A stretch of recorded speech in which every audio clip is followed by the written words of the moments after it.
So, what we've discovered about the AC working at night, we just remembered this after our very first night staying on board. It was a very uncomfortable night because the temperature got up to 78 degrees in our room.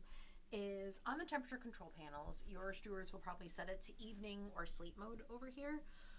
For the AC to work, you need to set it to morning, and then your AC will work. So remember, when you're going to bed, double check this, make sure it's set to morning, and to turn the lights off, just hit that, and it will turn all the lights off for you over here. You can actually control it through the app. So from the app, if you go to, let's see, stateroom over here, it comes up by default under television, but if you go to room, they actually have all of the same controls in here. So if you set it to morning setting and then hit off, it will actually turn the lights off. So you can do this right from bed. And that ensures that your air conditioning is going to be working